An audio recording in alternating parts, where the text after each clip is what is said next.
Hi there. Today's book, To Catch a Spy. It's the story of the Spycatcher book, the trial, and the repercussions for the British government. The author, Tim Tate, has had access to very recently declassified files from both MI5 and the Cabinet Office and from other sources, which really show the shocking story of espionage, treachery and cover-up around this particular case. Peter Wright spent 14 years working for the Admiralty as a scientific officer, and he was then recruited by MI5, who needed somebody with his skills and experience to help modernise their operation. Now, when he was recruited, because MI5 didn't at the time have a statutory authority, he couldn't transfer his accumulated 14 years of pension onto MI5 service, but he was assured that at the end of his career, all would be made well and he'd be looked after financially. This will come back later in the story. So he joined A branch, which was what is usually known as operational support, which has a range of services to assist the operations, and the specific section he joined was A2, which was the technical support section, and it was concerned with things like bugging equipment, microphones and so on, transcription equipment, documents, radio communications between surveillance operators, and also looking at the other side and defence against being bugged and having your communications overheard. And one of the first successes he had was the Soviets had put a bug, which was a carved wooden seal, in the American embassy in Moscow, and the Americans couldn't work out. It didn't have any circuitry, how it operated. Eventually it made its way to London. The Americans had been baffled, and at first no one over here could work it out, but Peter Wright did work out that it was done by frequency of resonation frequency, and it was the brainchild of Themerin, who was the Russian who invented the very weird musical instrument. So he reveals quite a bit about the kind of sophistication of bugging equipment or eavesdropping equipment at the time, far in excess of what spy fiction or spy movies at the time thought was the state of the art. It was pretty sophisticated, and he had a look at various aspects of MI5's operation, including the activities of what was then called the Watcher Service, A4. And one of the things he organised was an exercise where a watcher team followed a target, but another team was in a counter-surveillance mode and was able to detect the watchers. And this proved that their methods were vulnerable to Soviet being able to work out and identify the surveillance. And similarly, their communications could be intercepted by the Soviet embassy. So improvements were suggested, which eventually not immediately, but eventually led to A4 being a formidable surveillance operation, well able in the modern day to tackle very, very difficult and surveillance-aware targets.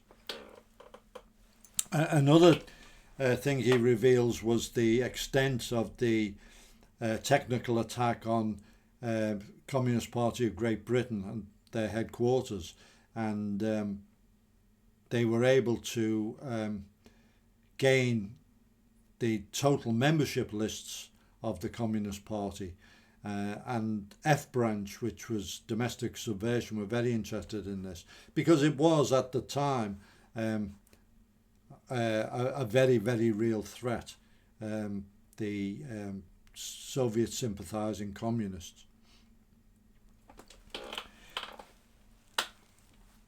Because of his expertise with microphones and things like that, he was involved in the interrogation of suspected double agents, notably Kim Philby.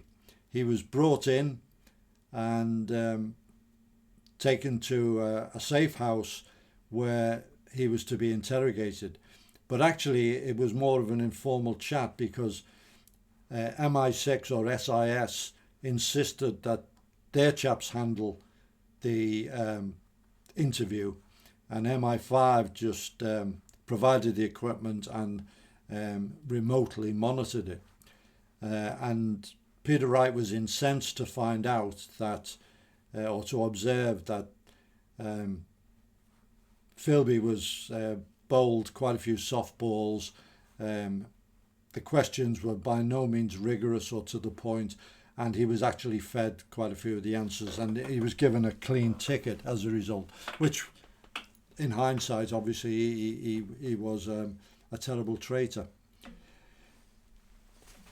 So MI5 was to an extent resting on its laurels. During World War II, they'd had notable success against German agents who'd been sent over here by parachute or by boat to spy. And these were, by and large, well, 100% very, very amateurs. They were barely trained and unsuitable material. They had language problems. They didn't understand the British culture, such as going into a pub to order a coffee, which at that time pubs didn't serve tea or coffee. Not understanding the rationing system. Several of them handed themselves in straight away, surrendered. They'd been more or less pressed into service, and others were rolled up within hours. Quite a few of them were played back in what was known as the double cross system, where they were able to convince the Germans that they were still operating and had networks, and MI5 set up these notional networks, and they were feeding information back to the Abwehr in Germany with disinformation, and notably to do with the build-up for D-Day, to wrong-foot the Germans into thinking the invasion was coming across the Pas de Calais. So, stunning success, really. However, Soviet penetration was a completely different game. The traitors were mainly well-educated native Britons who were from upper middle class or higher, and were able to infiltrate various levels of the British state, including MI5, whose vetting was pathetic. It was more or less, where did you go to school? You're one of us. And they were much, much tougher nut to crack than the ones that the Abwehr had sent over during World War II. However, mainly due to code breaking, cryptanalysis, notably from the Venona decrypts, their identities became narrowed down, the pool was narrowed, and their identities became much more obvious. And people like Anthony Blunt, who had been a member of MI5, were proved to be traitors. And Peter Wright was heavily involved. He was sent to debrief Blunt, who was given, to all intents and purposes, a pardon in exchange for his information on who else was at it. But he was very cagey and didn't really reveal any currently active members. So this kind of rankled on Peter Wright. And he was eventually recruited into, or transferred into D branch, which was the counter-espionage branch. So he moved from A to D and became fully involved in this counter-espionage effort. And together with another prominent D branch officer, Arthur Martin, and a few other chaps, they formed what was called the Fluency Committee. And it was to investigate long-term or deep penetration from the Soviets. And almost immediately there were two figures they suspected, and this had cataclysmic effect on the future of MI5. The first was Harold Wilson, who had been British Prime Minister, of course, and for one reason or another, and the book goes into the full details of why, and I'm sure you find it interesting. I'm not going to give away too much why he was suspected, but really he wasn't. And there was a book written by one of his protection officers, which I have reviewed on this channel, which really clears it up to a greater extent. He was by no means a communist. He wasn't even really much of a socialist. He was very, very middle of the road, and he did have some unwise associates, but that was another story. But as to being any kind of Soviet asset, that was nonsense. And then the other man that they suspected was even more of a problem for MI5, because he was the former Director General who'd been their boss, Sir Roger Hollis. And the evidence against him was all deductive. It was that the MI5 didn't have the successes that could have been expected under his reign. There were no unwise connections, no history of socialism, no recruitment pattern, no clandestine meetings that couldn't be explained, really. So he was investigated. The Fluency Committee insisted, and he was called in and actually questioned. And later on, when the Peter Wright cabal really insisted, or was so insistent, that it was taken out of their hands, and a former cabinet secretary, Bertrand, carried on a year-long investigation. And the result of that was he was actually exonerated. There were doubts, because nothing, it's very difficult to prove you're not a Soviet agent 100%, but it was pretty clear that he wasn't. And this is, I'm talking about at the time. Now, when Peter Wright came to leave MI5, the question of his pension came up, and it became blank faces and short memories, and they denied ever promising him that he'd be looked after. And this particularly rankled because people like Blunt and several other traitors had kept their full and very, very large pensions. And Peter Wright ended up in Tasmania, living on a farm in very, very strange, straitened circumstances. And these two resentments, the one that he saw, the cover-up over Hollis and also his pension, led to him firstly being involved in providing information to a book by Chapman Pincher called Their Trader's Treachery. And he was paid for that, although he was swindled out of most of what he was owed. And again, more resentment. And so he decided to put pen to paper, and he produced this book, Spycatcher. And this is my original copy of it, which I bought in Liverpool as soon as it came out.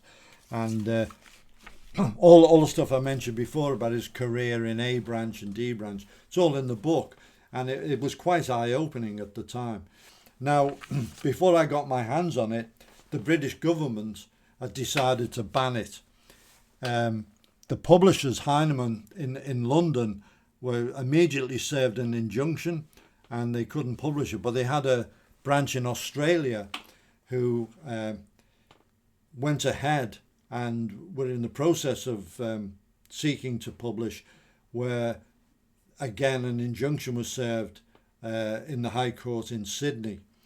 And so Heinemann put on a defence against the banning, and they secured the services of a young barrister, Malcolm Turnbull, and he went up against the might of the British establishment, represented in court by Sir Robert Armstrong, the current Cabinet Secretary.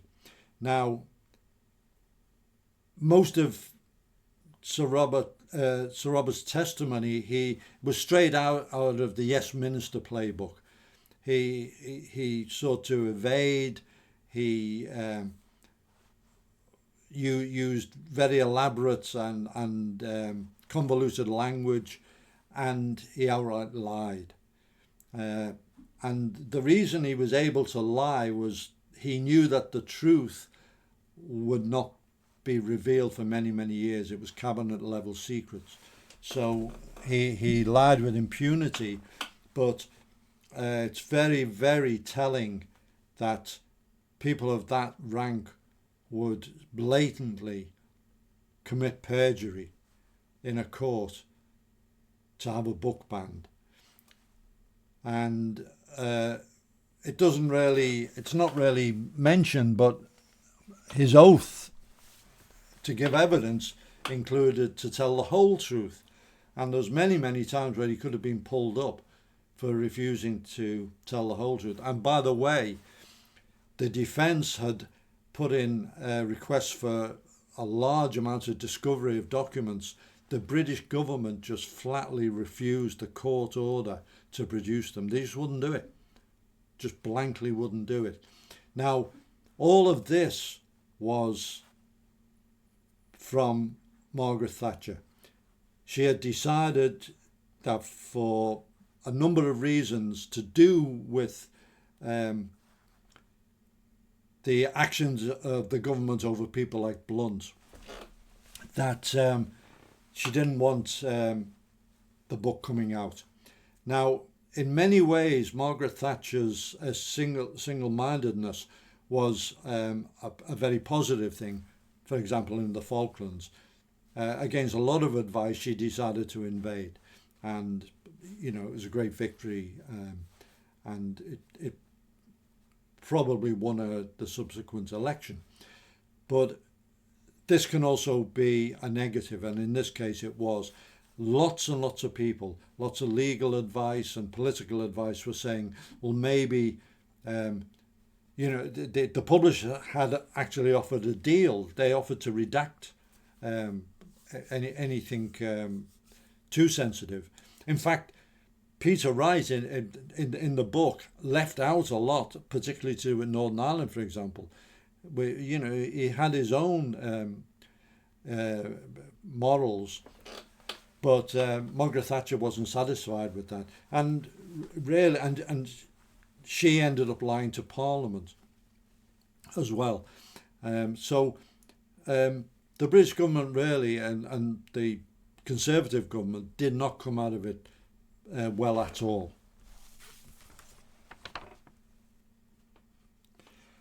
They also tried to get the book banned in other countries, for example, the United States, and they seem baffled by the fact that the United States has the First Amendment. Now, personally, I've always thought that's one of the most marvellous things about America, and one of the worst things about us is we don't really have the right to free speech, and the Americans do. And the British government were talking about putting pressure on America and saying, oh, you can't have that. People can't just say what they want. And in another territory of Hong Kong, which was British territory at the time, they wanted the book banned. And even their equivalents of the Attorney Generals or the Chief Justice over there, who saw the government's point, but he looked at it from the regional perspective, and he said, look, our neighbour is Red China, who are very censorious and ban books and free speech and newspapers and criticism. How can we do the same? And so he refused, and he allowed the book. So the book was published in America, and people were bringing suitcases of it back and selling them on the streets on the pavements at a profit. So eventually the whole edifice collapsed, and the book became a massive international bestseller. One of the best things you can ever do to increase sales is have the British government ban it. It's like the BBC banning a record. So one of the consequences, and there should have been obviously other consequences, such as the Cabinet Secretary being indicted for perjury, but that didn't happen. But one of the consequences led to the eventual move to put MI5 on a legal footing. Now, one of the convolutions that the Cabinet Secretary underwent under cross-examination by Malcolm Turnbull was his refusal to admit the existence of the SIS, our Overseas Intelligence Service. The government had never, ever admitted to the existence of SIS MI6, and but under cross-examination and supposedly being sworn to tell the full truth, he used every possible language pattern to avoid admitting that it did exist. So newspapers jumped on this, and they saw the folly of it. And the government did hold out on SIS for a long time, but the reasons for not bringing MI5 under scrutiny on a legal footing were very thin, and eventually this happened. Now, at the time, it was rather like when the Miranda Escobedo warnings were introduced to American law enforcement. The detectives threw up their hands and went, well, we'll never ever get a confession out of anybody. We're telling them they don't have to say anything, and they can have a lawyer. Similarly with PACE in the UK.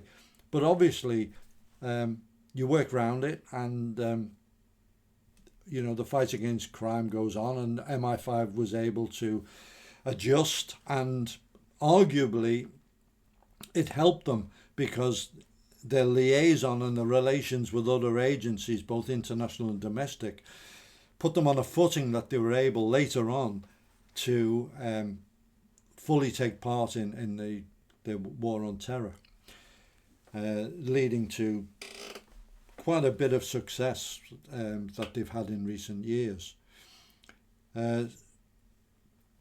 Finally, I would say that Peter Wright, he had Roger Hollis and Hannah Wilson in his sights, but missed the obvious figure, which was Victor Rothschild. Now, Victor Rothschild, the famous banking family, he didn't go into the family business. He joined MI5, and during the war, he had a very good service record, and he was involved in countering explosive devices, IEDs, and German bombs. And even after the war, when he left MI5, he was retained as a consultant, an informal consultant. He was always being brought in, and he retained intelligence links with the British government to the point where he was actually putting himself forward as a future Director General or Chief of SIS. But his views were always thought. But his background was as suspect as any of the Ring of Five, and particularly his second wife, Tess, who was an avowed communist. And all the figures that proved to be traitors, they all used to meet and stay over at a house that they owned, which was suspected by the police to be a brothel or a drug den. And the book To Catch a Spy does point the finger rather firmly in the direction of Victor Rothschild, and you can't help but agree that he did have a lot of questions to answer, which were never ever asked. And he was like, the figure that pulled a lot of the strings involved in the Spycatcher affair. It was him who set up the meeting between Peter Wright and Chapman Pincher to produce the book Their Trade is Treachery. So, all in all, fascinating, very, very detailed, very important part of espionage history with implications for the modern day. I found it very, very absorbing, and Tim Tate's done a really, really good job, and I recommend the book highly.